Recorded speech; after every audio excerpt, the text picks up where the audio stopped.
आजन भी घर अपना एहसास। Clockwise arrows. पिछली कहानी। दिया ने बेदी विला को अलविदा कहा और अपने असली परिवार की ओर कदम बढ़ा दिए हैं। लेकिन इस नए रास्ते पर कई सवाल बाकी हैं और कुछ जवाब उसे मिलने वाले हैं। निशा की जुबानी। केशव काका की पुरानी एम्बेसडर कार दिया को लेकर धीमे धीमे शहर से बाहर की ओर निकल चुकी थी। कार की खिड़की से दिया बाहर झांक रही थी। हर पेड़, हर मोड़, हर पुल जैसे उसे कहीं दूर अतीत में ले जा रहे थे। करीब 45 मिनट बाद गाड़ी एक भव्य और आलीशान दरवाजे के सामने रुकी। लोहे का गेट ऑटोमेटिक था और उस पर मोटे सुनहरे अक्षरों में लिखा था राठौर हवेली। अंदर का दृश्य किसी महल से कम नहीं था। संगमरमर की सीढ़ियां, बेल्जियम के झूमर, हर कोने में दुर्लभ कला के टुकड़े। हवेली के विशाल गार्डन में एक संगमरमर से बना भव्य फव्वारा लगातार बहता रहता था, जिसकी रोशनी रात में रंग बदलती थी। फव्वारे के चारों ओर बिछी हरी घास और विदेशी फूलों की खुशबू ने पूरे माहौल को स्वर्ग सा बना दिया था। सुरक्षा के लिए खास ट्रेन स्टाफ मौजूद था और हवेली के पीछे एक निजी हेलीपैड भी दूर कोने में दिखाई देता था। ये सिर्फ एक हवेली नहीं, एक विरासत थी और दुनिया की तीसरी सबसे अमीर फैमिली की पहचान। जैसे ही गाड़ी पोर्टिको में रुकी, सामने कोई खड़ा नहीं था। लेकिन जैसे ही दरवाज़ा खुला, दिया के सामने खड़े थे तीन चेहरे। प्रिया राठौर माँ, कंवलजीत राठौर दादाजी और सरस्वती राठौर दादी। प्रिया राठौर ने आगे बढ़ते हुए गुलाबी सिल्क की कढ़ाई वाली साड़ी में, खुले बालों और हल्के काजल के साथ दिया को गले लगा लिया। उनकी आंखों में बरसों का इंतजार झलक रहा था। मेरी बच्ची, तू आ गई, अब सब पूरा है। सरस्वती राठौर ने गुलाबी किनारी वाली कांजीवरम साड़ी पहन रखी थी और उनके गले में पारिवारिक हीरे का हार दमक रहा था। उन्होंने उसका माथा चूमा और कहा, बेटा, तुझसे पहले हर सुबह अधूरी लगती थी। आज तू लौटी है तो जैसे पूजा पूरी हुई है। कंवलजीत राठौर ने बेज रंग के सिल्क कुर्ता और गोल्डन बॉर्डर वाली शॉल में सामने खड़े होकर दृढ़ता से कहा, हम तुझसे दूर कभी नहीं थे और अब कभी होंगे भी नहीं। उनका स्वर एकदम शांत लेकिन असरदार था। राठौर फैमिली सिर्फ अमीर नहीं, गहराई में विश्वास रखती थी। ये वही लोग थे जिन्होंने दिया को जन्म के कुछ घंटों में खो दिया था और अब हर हाल में उसे दोबारा अपना बनाने आए थे। दिया की आंखों में नमी थी, पर पहली बार वो अपनेपन से भरी थी।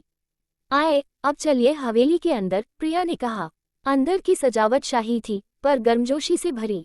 हर दीवार पर फैमिली पोर्ट्रेट्स, हर मेज पर ताज़ा फूल और हर कोने में वो सौंदर्य था जो सिर्फ प्यार से आता है। जैसे ही दिया अंदर आई, एक सुंदर सफ़ेद कालीन पर फूल बिछाए गए थे। छत से फूलों की वर्षा हुई और धीमी, मधुर शहनाई की धुन हवेली में गूंजने लगी। दिया को एक सुंदर रजवाड़ी थाल में आरती करके स्वागत किया गया, जिसमें चंदन, अक्षत और गुलाब की पंखुड़ियां थीं। उसके माथे पर कुमकुम का टीका लगाते हुए सरस्वती राठौर ने कहा, अब ये घर पूरा हुआ। इसके बाद उसे एक सोने की जड़ित सिल्क की शॉल पहनाई गई, जो हर साल परिवार की बेटियों को घर लौटने पर भेंट की जाती थी। उसे एक सोने की चूड़ी भी दी गई, राठौर खानदान की परंपरा। ये तुम्हारी दादी की चूड़ी है, अब ये तुम्हारी है, सरस्वती ने कहा। दिया के पास शब्द नहीं थे। उसके आसपास अब सब कुछ असली लग रहा था और खुद को भी वो पहली बार सच में महसूस कर रही थी। तभी सीढ़ियों से एक लड़की उतरी। उसका पहनावा बेहद महंगा और ट्रेंडी था। Short off shoulder bodycon dress, stiletto heels और कानों में मिनिमल डायमंड हुक्स। उसकी चाल में रॉयल्टी थी और चेहरे पर परछाई। हाय दिया, वो थी निशा। उसका पहनावा जितना ग्लैमरस था, चेहरा उतना ही मासूम। उसका मेकअप ट्रेंडी था, smoky eyes, nude lipstick, highlighted cheeks और परफेक्ट विंग आईलाइनर। उसके बाल खुलकर कंधों पर गिर रहे थे और उसकी स्टाइल में कॉन्फिडेंस साफ झलक रहा था। उसकी चाल में रॉयल्टी थी, लेकिन आंखों में एक नम्रता भी थी। निशा आगे बढ़कर दिया के पास आए और धीमे से मुस्कुराते हुए बोली, हाय दिया दी, आपको देखकर बहुत अच्छा लगा। उसने हल्के से दिया का हाथ थामा, अब आप वापस आ गई हैं तो सब पूरा सा लग रहा है। हम सब बहुत खुश हैं और अगर आपको कभी कुछ भी चाहिए तो बस मुझे कहिएगा। मैं हूं ना आपकी छोटी बहन। प्रिया और सरस्वती ने एक दूसरे को देखा और मुस्कुरा दी। दिया थोड़ी असहज थी, लेकिन निशा की मीठी बातों में कोई बनावट समझ नहीं आ रही थी, कम से कम अभी तक। दिया ने कुछ नहीं कहा। उसकी नज़रें अब घर के अंदर घूम रही थी। राठौर खानदान की तस्वीरें, पारिवारिक प्रतीक चिन्ह और एक कोने में झलकती एक बड़ी सी जड़ों वाली वंशवृक्ष की पेंटिंग। प्रिया ने धीरे से उसका हाथ थामते हुए कहा, आओ दिया, तुम्हें तुम्हारा घर दिखाती हूँ। वो उसे धीरे धीरे हवेली के अंदर की ओर ले जाती है। रास्ते में दीवारों पर लटके फैमिली अवार्ड्स, कलाकृतियाँ और पुराने फोटो फ्रेम दिया की निगाहों में बसते जाते हैं। प्रिया बोलती है, ये जो सीढ़ियों के पास की तस्वीर है, तुम्हारे दादाजी को business tycoon of the year का अवार्ड मिला था। और वो जो लॉन के पास का ग्लास हॉल है, वही तुम्हारे पापा ने राठौर ग्रुप का पहला इंटरनेशनल डील साइन किया था। फिर प्रिया थोड़ी भावुक होकर कहती है, तुम्हारे पापा राघव जितने सख्त बाहर से दिखते हैं, उतना ही नर्म दिल है उनका। जब तुम्हारी तस्वीर देखी थी पहली बार, तो वो कई रातों तक सो नहीं पाए थे। वो चाहते थे कि जब तुम लौटो तो तुम्हारे लिए सब वैसा ही हो जैसा एक राजकुमारी के लिए होता है। दिया की चाल रुक गई। एक दीवार पर पेंटर डी के नाम से बनी एक पेंटिंग टंगी थी। आग के बीच खड़ी एक लड़की, जिसके हाथों में चमकता ताज था। नीचे प्लेट पर लिखा था, by D for the one who returns. उसके ठीक नीचे मीनाकारी प्लेट पर लिखा था, वेलकम होम दिया राठौर। दिया की आंखें भर आईं। उसने धीमे से पूछा, दादी को कैसे पता चला ये पेंटिंग यहाँ लगाने के लिए चुननी है? प्रिया मुस्कुराते हुए बोली, पेंटर डी की पेंटिंग्स तुम्हारे दादी दादाजी को बहुत पसंद है बेटा। वो हमेशा कहते हैं कि उसकी कला में एक अलग आत्मा है। ये पेंटिंग उन्होंने खुद चुनकर लगवाई थी, ये जाने बिना कि पेंटर डी असल में कौन है। सरस्वती राठौर आगे आई और बोली, जब से हमें तुम्हारे बारे में पता चला, हम सब सिर्फ तुम्हारे लंदन से लौटने का इंतजार कर रहे थे। हर सुबह तुम्हारे नाम का दीपक जलता था मंदिर में। मैंने हमेशा कहा मेरी बेटी लौटेगी, और देखो आज तो यही है। सरस्वती राठौर आगे आई और बोली, हर सुबह तुम्हारे नाम का दीपक जलता था मंदिर में। मैंने हमेशा कहा मेरी बेटी लौटेगी, और देखो आज तो यही है। अब उसे समझ आ रहा था, ये सिर्फ हवेली नहीं, उसकी पहचान का हिस्सा है। रिश्तों की पहली दस्तक, क्लॉकवाइज एरोज। पिछली कहानी। दिया अब राठौर हवेली में कदम रख चुकी है, जहां उसका भव्य स्वागत हुआ। लेकिन परिवार को बस इतना ही पता है कि वह लंदन से 12वीं टॉप करके लौटी है। उसकी असली पहचानें अब भी एक रहस्य हैं। आज वो राठौर हवेली की गहराइयों को देखेगी, और पहली बार उसका सामना होगा उस मंजिल से जहां उसके 5 भाई रहते हैं। सुबह की पहली किरण जैसे ही हवेली के कांच के झरोखों से अंदर उतरी, दिया अपनी बालकनी में खड़ी थी। हवा में गुलाब और रजनीगंधा की खुशबू घुली हुई थी। सामने बगीचे में फव्वारा मंद गति से बह रहा था और उसकी बूंदें सूरज की किरणों में सोने जैसी चमक रही थी। तभी कमरे का दरवाजा खुला और प्रिया राठौर अंदर आई। उनके हाथ में हल्के गुलाबी रंग की कश्मीरी शॉल थी। उन्होंने दिया के कंधों पर डालते हुए कहा, आओ बेटा, आज तुम्हें हवेली का बाकी हिस्सा दिखाती हूँ। दिया चुपचाप उनके साथ चल पड़ी। दोनों चलते चलते दूसरी मंजिल पार कर तीसरी मंजिल की ओर बढ़ी। जैसे जैसे ऊपर जा रहे थे, हवेली की दीवारों पर लगे पारिवारिक चित्र, पुरस्कार और कलाकृतियां और भी विशिष्ट होती जा रही थीं। तीसरी मंजिल पर पहुंचते ही दरवाजे और गलियारे का माहौल बदल गया। यहाँ की सजावट बेहद क्लासी और निजी थी। दिया ने गौर किया, हर कमरे के बाहर नेमप्लेट पर नाम थे, आर्या, मोक्ष, सिद्धार्थ, कार्तिक, कियान। और सबसे आखिर में एक बड़ा दरवाजा, उस पर लिखा था, दिया राठौर। उसका दिल जोर से धड़क उठा। प्रिया मुस्कुराई, ये तुम्हारा कमरा है। तुम्हारे भाइयों ने 2 साल पहले ही ये बनवाया था, जब उन्हें पहली बार शक हुआ था कि कहीं हमारी बहन अब भी जिंदा है। तभी पीछे से आवाज आई, इस फ्लोर पर तो कोई आता ही नहीं। भाइयों को प्राइवेसी पसंद है, उन्हें पसंद नहीं कोई यहाँ आए। दिया पलटी। वो निशा थी, स्टाइलिश वेस्टर्न ड्रेस में, हाथ में कॉफी मग लिए, चेहरा मासूमियत से भरा। प्रिया ने हल्की मुस्कान के साथ कहा, निशा बेटा, शायद तुम्हें पता नहीं, ये तीसरी मंजिल तुम्हारे भाइयों का निजी क्षेत्र है। लेकिन दिया के लिए यहाँ एक कमरा 2 साल पहले ही तैयार किया गया था। उनके मन में हमेशा उम्मीद थी कि एक दिन उनकी बहन लौटेगी, और आज वो दिन है। प्रिया दिया की ओर मुड़ी, चलो बेटा, तुम्हें तुम्हारा कमरा दिखाती हूँ। वो दिया को लेकर सबसे आखिरी दरवाजे तक आई, जहाँ सुनहरे अक्षरों में लिखा था, दिया राठौर। निशा का चेहरा एक पल को सख्त हुआ, फिर उसने मुस्कुराकर कहा, ओह, मुझे नहीं पता था। अच्छा है, दीदी का कमरा इतना सुंदर है। दिया उसकी आंखों में झांक रही थी, मुस्कान वही थी, पर इस बार आंखें अलग बोल रही थी। प्रिया ने दरवाजा खोला और दिया के होश उड़ गए। कमरा किसी रॉयल सूट से कम नहीं था।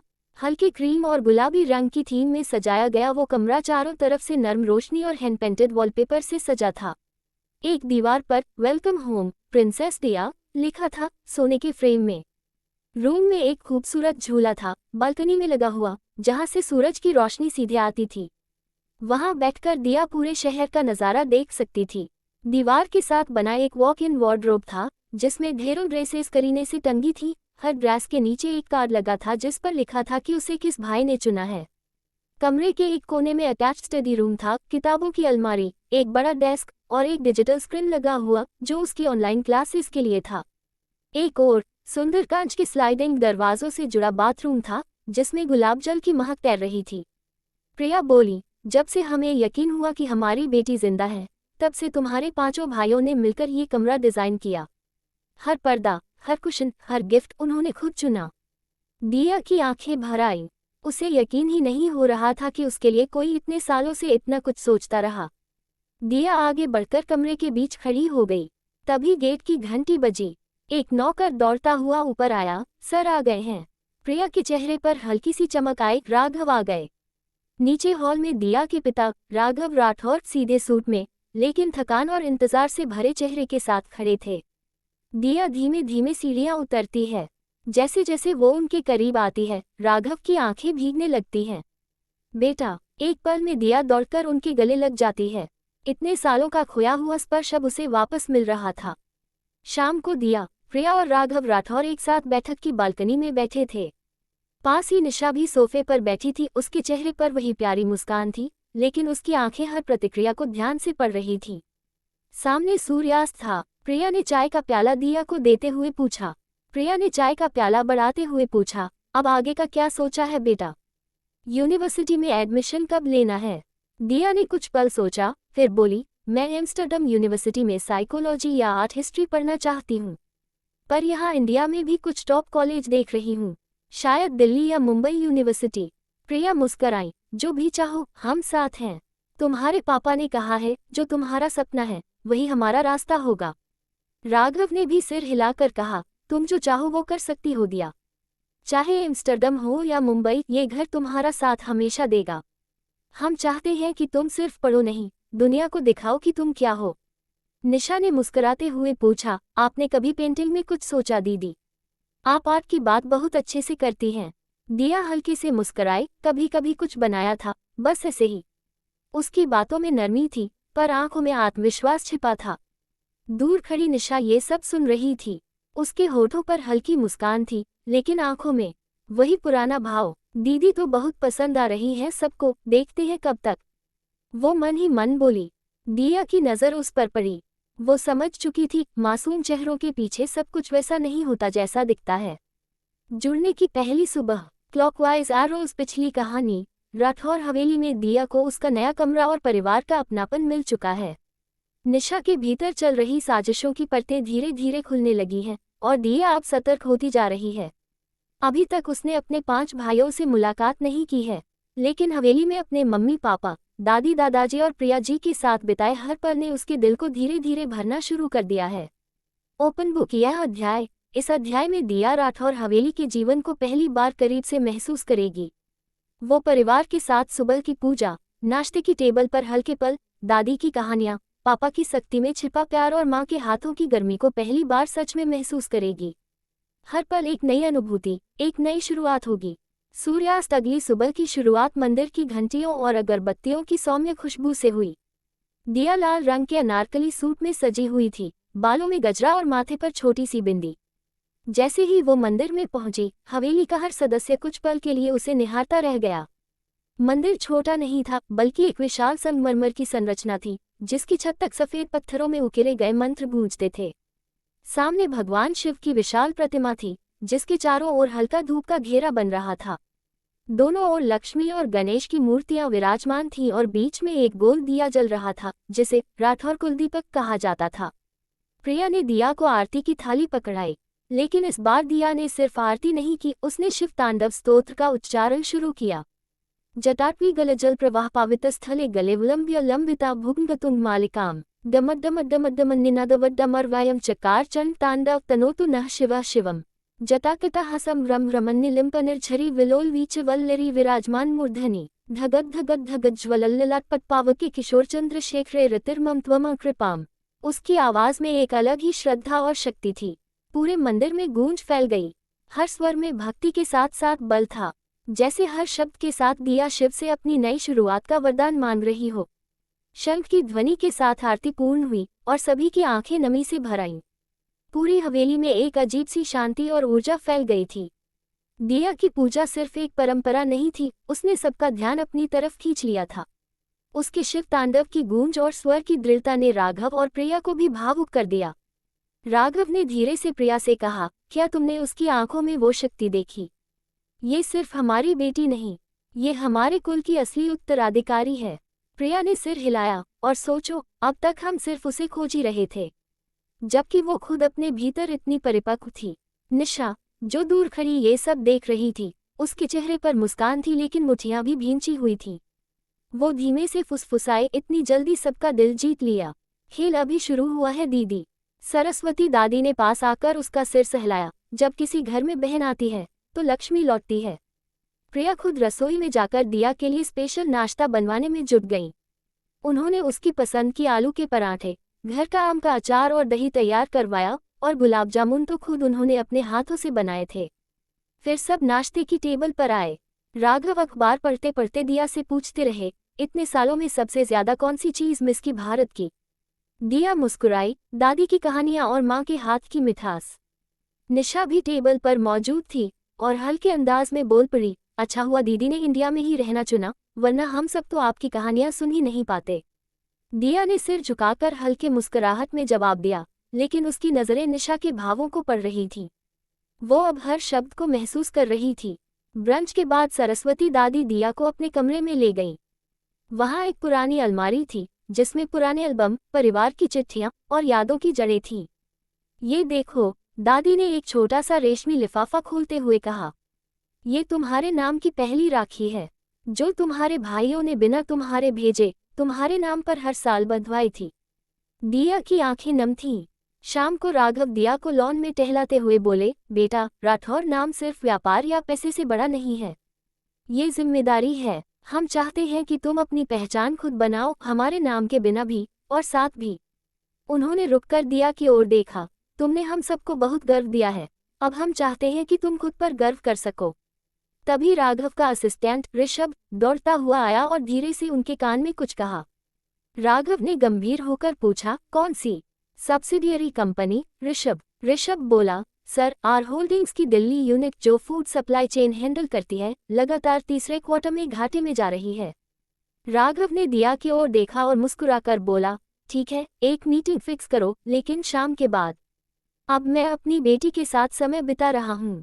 फिर उन्होंने ऋषभ को पास बुलाया और बोले, ऋषभ, ये है मेरी बेटी दिया। ऋषभ ने हाथ जोड़ते हुए मुस्कुराकर कहा, नमस्ते मैम, आपका स्वागत है। बहुत सुना है आपके बारे में। दिया ने तुरंत हंसते हुए कहा, ऋषभ अंकल, मुझे मैम मत बोलिए, मैं आपकी बेटी जैसी हूँ, दिया कहिए बस। ऋषभ थोड़ा झेप गया, फिर मुस्कुराकर बोला, ठीक है दिया बेटा, जैसा आप कहें। दिया ने भी सिर हिलाकर जवाब दिया, नमस्ते, अच्छा लगा आपसे मिलकर। राघव बोले, ऋषभ मेरे सबसे पुराने और भरोसेमंद असिस्टेंट्स में से एक है। किसी दिन जब तुम्हें कंपनी के काम में दिलचस्पी हो तो इसे पकड़ लेना, सब समझा देगा। दिया मुस्कुराए और उसके दिल में एक अजीब सी गर्माहट भर गई। अब वो सिर्फ किसी की बेटी नहीं, एक जिम्मेदारी भी थी। हम चाहते हैं कि तुम अपनी पहचान खुद बनाओ, हमारे नाम के बिना भी और साथ भी। दिया ने सिर हिलाया और मन में तय कर लिया, उसे अब सिर्फ इस परिवार का हिस्सा नहीं बनना, बल्कि इस परिवार की गरिमा को आगे ले जाना है। पहला कदम, क्लॉकवाइज एरोज। पिछली कहानी, राठौर हवेली में दिया को उसका कमरा, परिवार और सच्चा अपनापन मिल चुका है। अपने भीतर छिपी शक्ति और शिव भक्ति के साथ वह सबका ध्यान खींच चुकी है। अब दिया पहली बार अपने परिवार के व्यवसाय की वास्तविकता से रूबरू होगी और एक निर्णय लेगी जो उसके जीवन की दिशा बदल सकता है। शाम का समय था। हवेली के लॉन में हल्की हल्की धूप बाकी थी और हवा में एक सुकून भरा ठंडापन। दिया अपने कमरे की बालकनी से नीचे लॉन की तरफ देख रही थी। दूर से ऋषभ और राघव एक छोटी बैठक खत्म करके लॉन की तरफ बढ़ रहे थे। दिया ने उन्हें देखकर मुस्कुराते हुए नीचे जाने का मन बनाया। कुछ ही देर में तीनों लॉन की गोल मेज के पास थे। राघव ने दिया की ओर एक फाइल बढ़ाते हुए कहा, बेटा, दिल्ली यूनिट को लेकर चिंता बढ़ रही है। मैं नहीं चाहता था कि तुम इतनी जल्दी इन सब में उलझो, लेकिन मुझे लगता है तुम्हें जानना चाहिए। दिया ने फाइल खोलते हुए पूछा, क्या हुआ है पापा? ऋषभ ने समझाना शुरू किया, आर होल्डिंग्स की दिल्ली यूनिट जो हमारी फूड सप्लाई चेन हैंडल करती है, लगातार तीसरे क्वार्टर में घाटे में चल रही है। रिपोर्ट्स के अनुसार कस्टमर रिटेंशन गिरा है, इन्वेंटरी में वेस्टेज है और एम्प्लॉय टर्नओवर बहुत हाई है। राघव बोले, मैनेजमेंट टीम 2 बार बदली लेकिन सुधार नहीं हुआ। वहां का ग्राउंड स्टाफ भी अब मनमानी करने लगा है। दिया ने गहराई से सब सुना और फिर शांत स्वर में कहा, पापा, क्या मैं इस यूनिट को संभाल सकती हूँ? राघव कुछ बोलने ही वाले थे कि दिया ने आगे कहा, लेकिन मैं दिया राठौर बनकर नहीं जाऊंगी पापा। मैं सिर्फ दिया बनकर वहां जाना चाहती हूँ। मुझे अपने आप को साबित करना है, बिना किसी नाम या पहचान के सहारे। दोनों चौंक कर उसकी तरफ देखने लगे। मेरी हॉलीडेज चल रही हैं और मैं कुछ करना चाहती हूँ, कुछ ऐसा जो मेरी पहचान बनाए और आपके भरोसे को साबित करे। ऋषभ ने थोड़ा सकुचाते हुए कहा, लेकिन बेटा, वहाँ काम करना आसान नहीं होगा। वहाँ का स्टाफ बहुत पुराने ढर्रे पर चलता है और तुम्हारी उम्र देखकर। दिया मुस्कुराई, तो उन्हें दिखाना पड़ेगा कि मैं सिर्फ नाम की नहीं, काम की राठौर हूँ। मुझे ग्राउंड से शुरू करने में कोई दिक्कत नहीं है।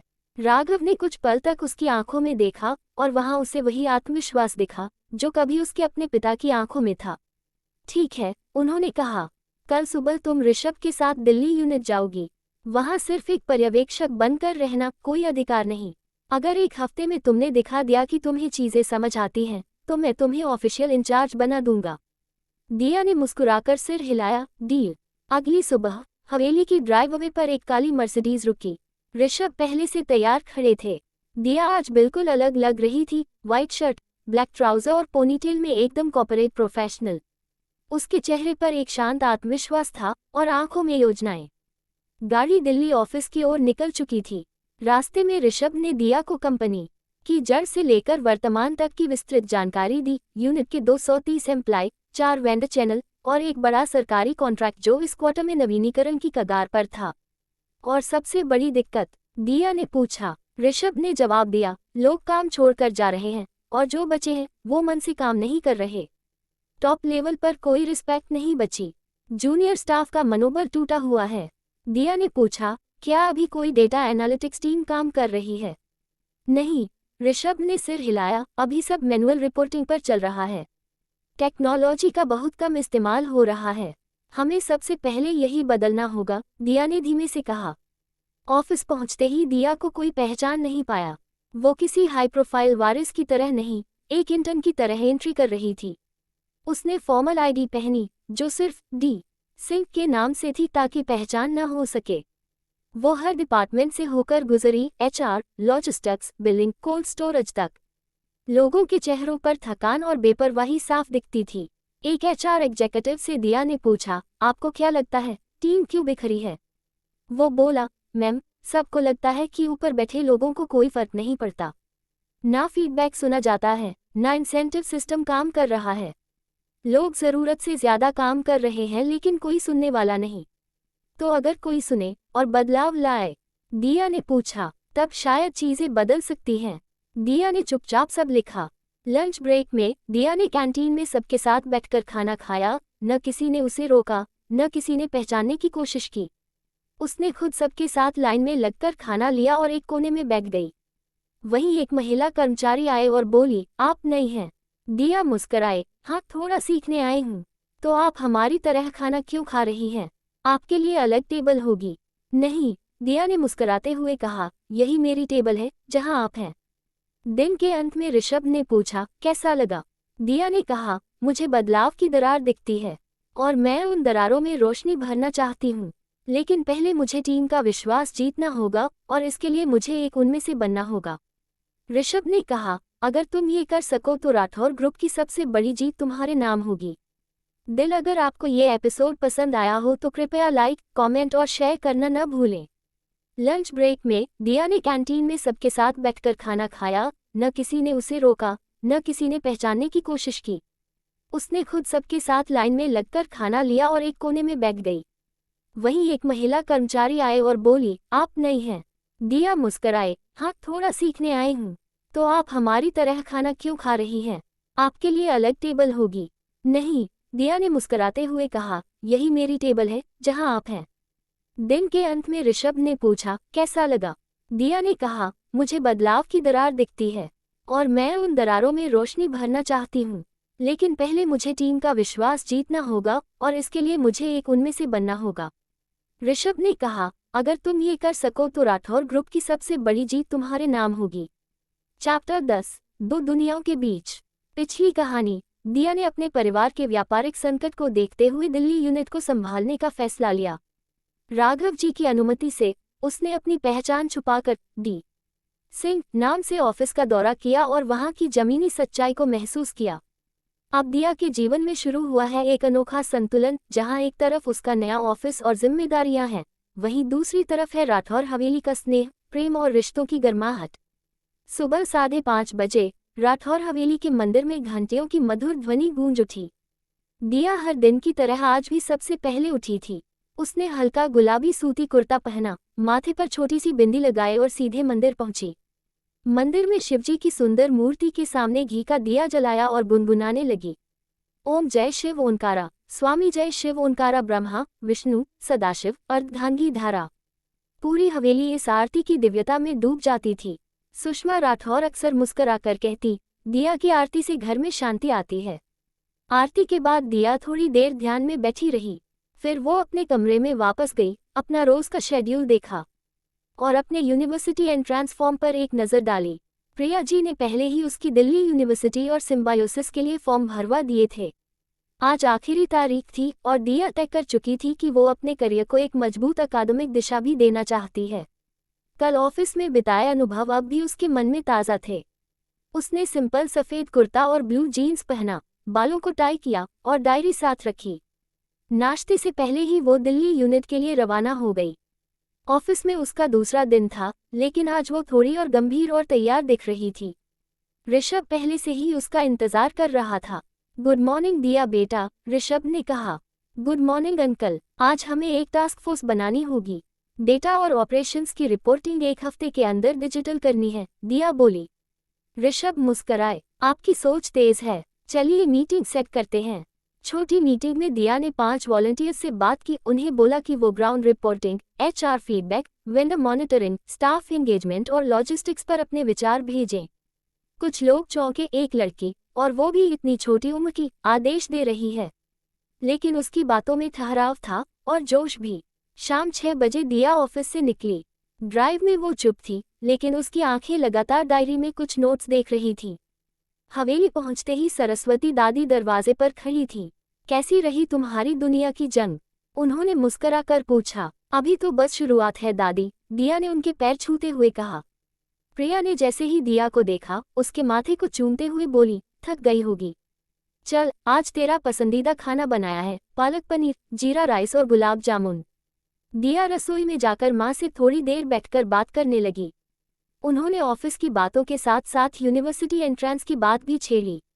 तू बिजनेस तो देख ही रही है, प्रिया ने कहा, लेकिन अगर यूनिवर्सिटी से फॉर्मल नॉलेज लेगी तो आगे का रास्ता और साफ होगा।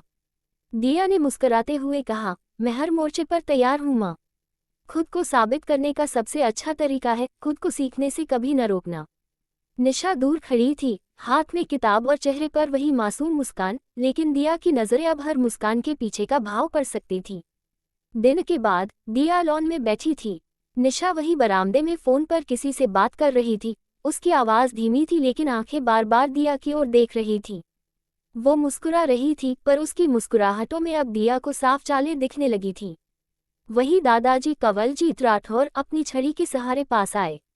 उनका चेहरा थका हुआ था, लेकिन आंखों में वही पुराना तेज था जो कभी कंपनी की शुरुआत में देखा जाता था। कुछ पूछूं? उन्होंने पूछा। पूछिए दादाजी, ये जो काम तू कर रही है, क्या तू सिर्फ हमारी मदद के लिए कर रही है या तुझे इसमें कुछ अपना भी दिख रहा है? दिया ने कुछ पल सोचा, फिर कहा, दादाजी, जब मैंने पहली बार यूनिट देखी वो मेरी नहीं थी, लेकिन जब मैंने वहाँ की हालत देखी, लोगों की बातें सुनी, तब लगा अगर मैं नहीं करूँगी तो कौन करेगा। अब ये मेरी लड़ाई भी है। राघव भी वहीं आ पहुँचे, और शायद इसीलिए मैं चाहता हूँ कि तू बिजनेस सीखे, लेकिन अपने तरीके से। कोई जबरदस्ती नहीं, कोई विरासत नहीं थोपी जाएगी। दादाजी ने सिर हिलाया। हमने बहुत कुछ बनाया है, लेकिन अब वक्त आ गया है किसी ऐसे को कमान सौंपने का जो सिर्फ नाम के लिए नहीं, जिम्मेदारी के लिए लड़े। दिया ने दोनों की ओर देखा। मैं लड़ूंगी और जीतूंगी भी, लेकिन दिया राठौर बनकर नहीं, सिर्फ दिया बनकर। राघव मुस्कराए। तू जानती है बेटा, तेरी माँ और मैं हमेशा चाहते थे कि तू हमारे बिजनेस का हिस्सा बने, लेकिन हमने कभी तुझ पर जोर नहीं डाला। आज जब तू खुद चल कर आए है तो हमें गर्व है। कंवलजीत राठौर ने अपनी छड़ी जमीन पर ठोकी। तेरी चाल में स्थिरता है, सोच में गहराई। अब तुझे रोकना नामुमकिन है। तभी निशा की आवाज़ हल्के से फिर सुनाई दी। वह फ़ोन रखते हुए मुस्कुराकर दिया के पास आई। दीदी, आप तो सबका दिल जीत रही हो, ऑफिस भी, घर भी। कहीं मैं ही पुरानी ना हो जाऊं। उसकी मुस्कान में मिठास थी, पर शब्दों में एक चुभन। दिया ने शांति से उसकी ओर देखा और बोली, रिश्ते दिल से निपटे हैं निशा। जो सच्चा होगा वही टिकेगा। जब दो दुनिया एक साथ चलती है तब पहचान नहीं, कर्म बोलता है, और दिया अब वही लिख रही थी। Please like and subscribe and press the bell icon to get the latest update.